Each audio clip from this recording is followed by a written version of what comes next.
and Kenjiro. Some call me the last samurai.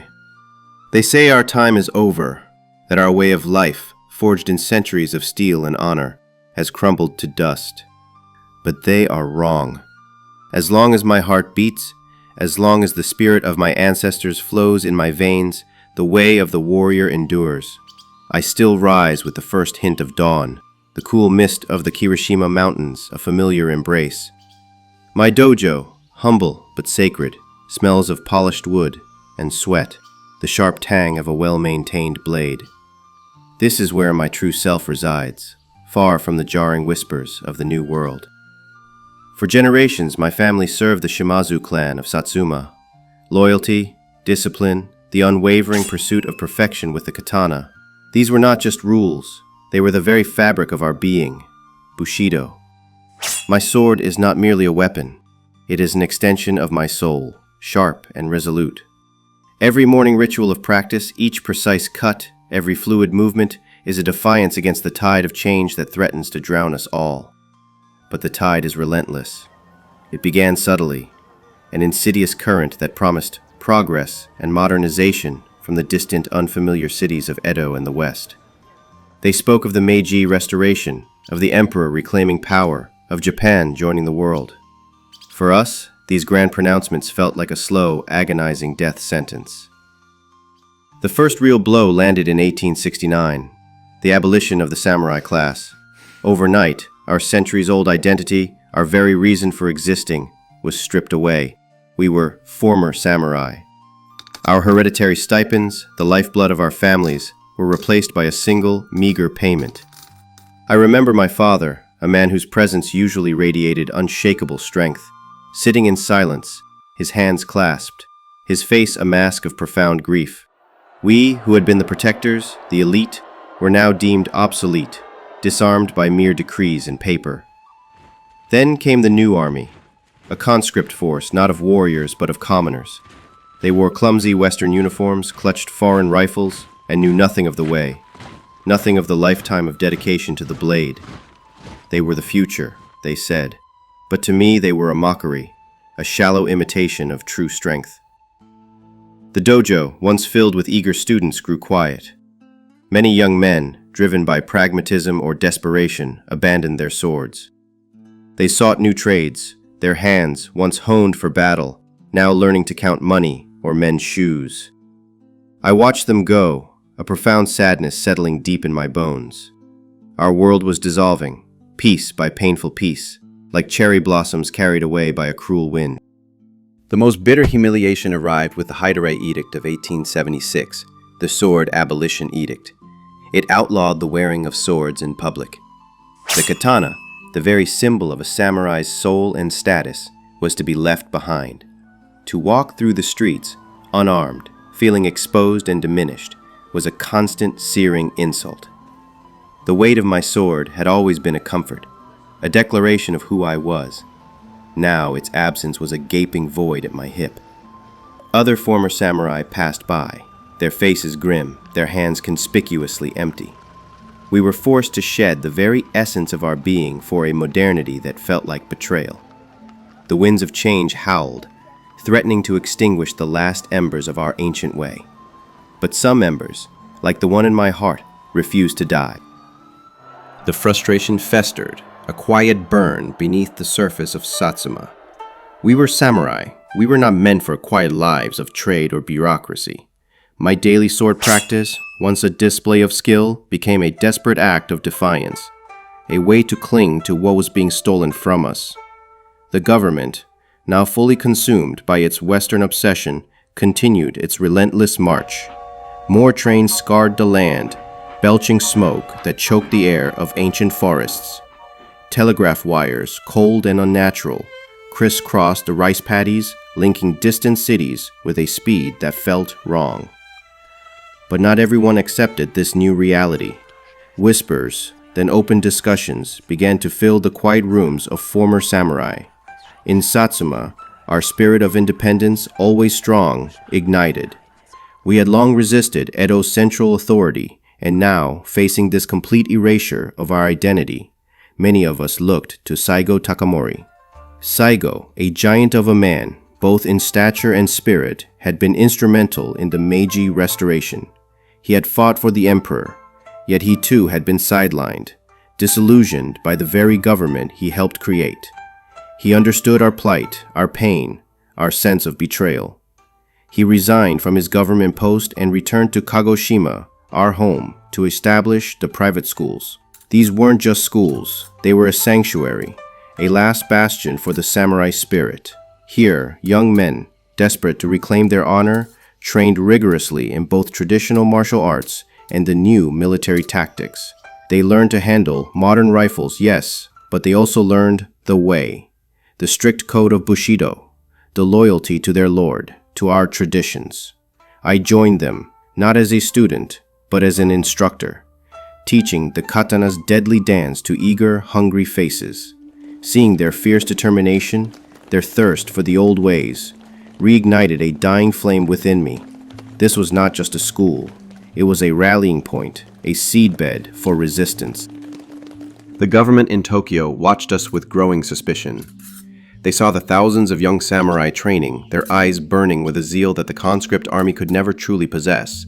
They knew what Saigo represented, the spirit of the old Japan, the spirit they were trying to bury. Tensions mounted. Agents were sent to Kagoshima attempting to steal weapons from our arsenals, trying to provoke a conflict. The air grew thick with rumors of assassination plots against Saigo, of attempts to disarm us completely.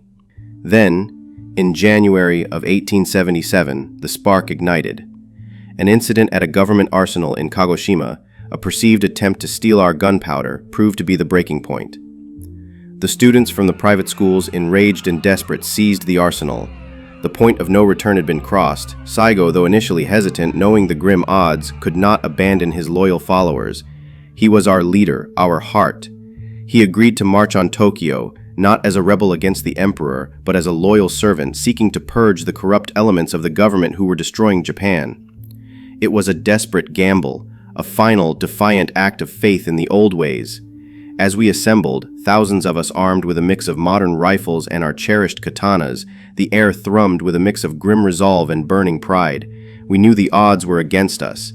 We knew the conscript army had superior numbers, superior weapons, but we had something they didn't, the spirit of the samurai, the unyielding will to fight for our honor and our way of life. This was our last stand. This was the Satsuma Rebellion. The march to Kumamoto Castle was a blur of grim determination and gnawing cold. Thousands of us, a formidable column of what the government called rebels, moved across the land. Our ranks were a mix of hardened veterans and eager, almost fanatical young students from Saigo's private schools. Some carried modern rifles, salvaged or bought, but many still relied on the trusted katana and yari spears. The government's new conscript army might have had superior numbers and more modern equipment, but we had the spirit of the samurai, a bond forged in loyalty and a shared sense of profound injustice. We marched for weeks, enduring freezing rain and biting winds, sleeping in crude camps. Discipline was strict, adherence to Saigo's commands absolute. We were fighting not against the emperor, we told ourselves, but against the corrupt officials who had betrayed him and destroyed our way of life. Our first major objective was Kumamoto Castle, a formidable stronghold, well defended by the government's Imperial Army garrison. We arrived in late February 1877 under a shroud of mist and a tense, palpable silence. The siege began. Our initial assaults were met with fierce resistance. The castle walls were thick, the defenders well entrenched and armed with modern artillery and rifles. We attacked with the ferocity of desperate men, but the walls held firm. Days bled into weeks. The weather was relentless, cold and wet, sapping our strength. Our men, accustomed to individual combat and skirmishes, struggled against the realities of a prolonged siege.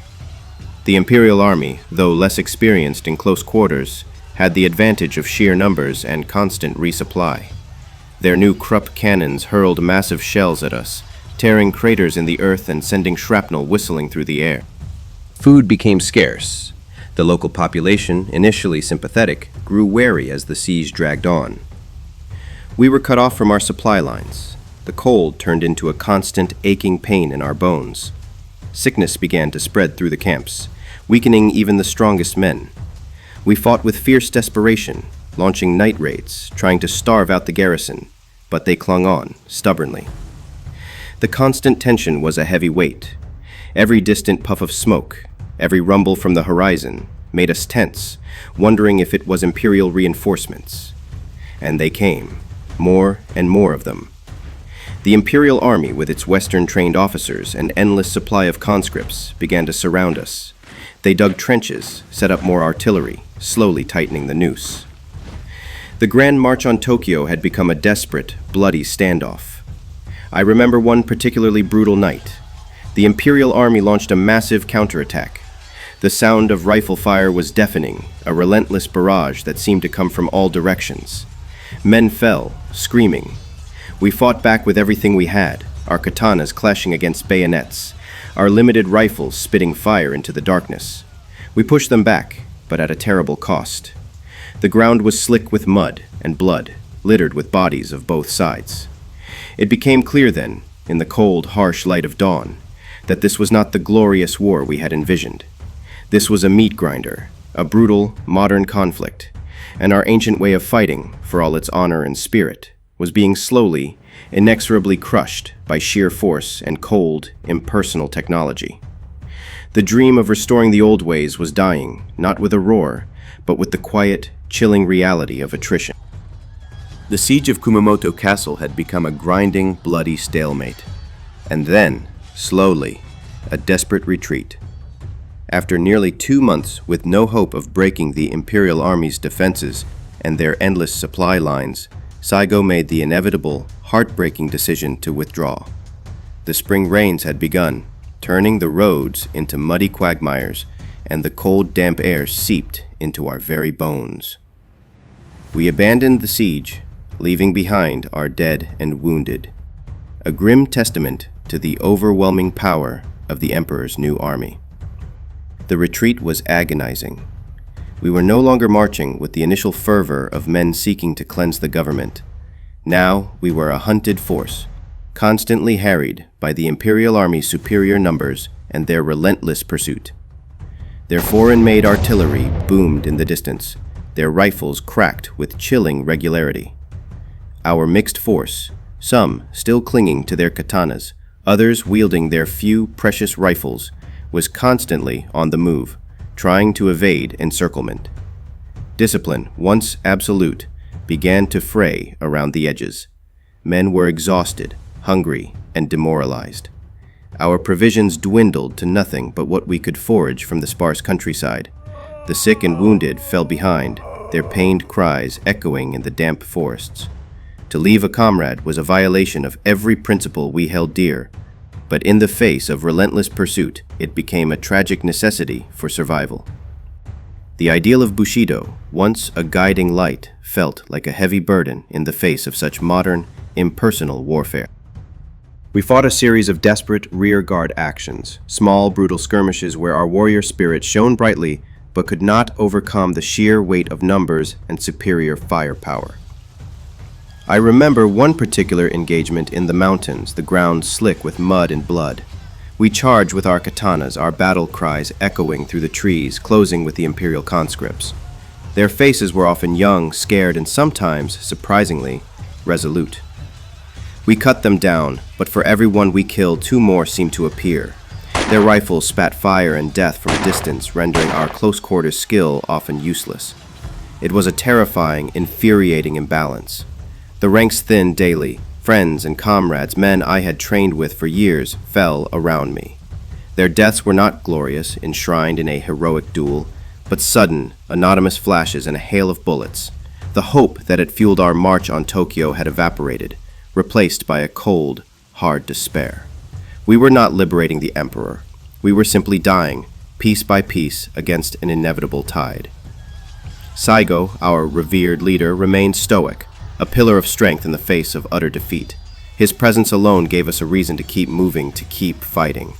But even his unwavering resolve could not change the harsh reality.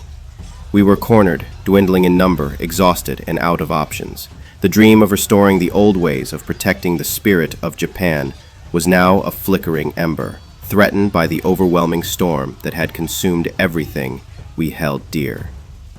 The end I knew was approaching, a cold certainty in the bone-chilling rain of the mountains. The end came in Shiroyama. Our numbers, once thousands, had dwindled to barely 300 men. We were cornered, exhausted, and starving, huddled on a small hilltop overlooking Kagoshima, our home. The Imperial Army, relentless in its pursuit, had finally trapped us. They surrounded us, a vast encircling force numbering over 30,000 soldiers, armed with modern rifles, artillery, and a cold, impersonal resolve. We were the last embers of a dying fire, facing an overwhelming flood. The final night, September 23, 1877, was cold and still. The Imperial forces shelled our position relentlessly, their cannons booming like angry gods, sending showers of earth and shrapnel into our makeshift defenses. We returned fire with our few remaining rifles, their clicks and weak reports a pathetic defiance against the thunder of the enemy. I remember the faces around me, gaunt, weary, but in their eyes, a fierce, unwavering light still burned. This was it, our last dawn. As the sun began to paint the sky on September 24th, the Imperial Army launched its final assault. Their lines, endless waves of conscripts, moved up the hill.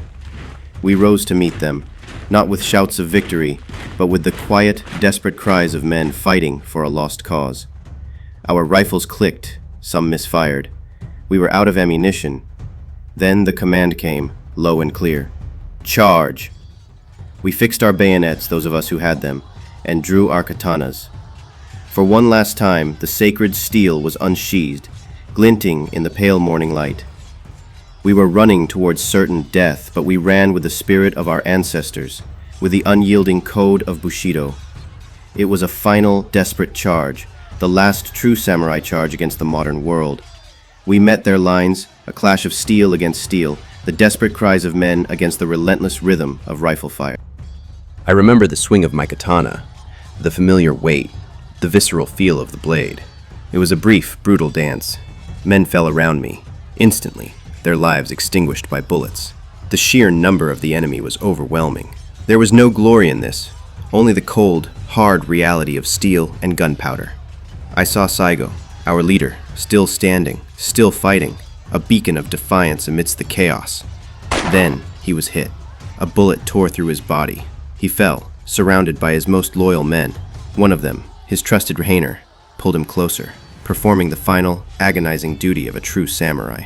I turned my head, unable to watch the ritual. The fight around me faded into a desperate, internal roar. I fought until my arm ached, until the world spun, but there was no hope, no escape.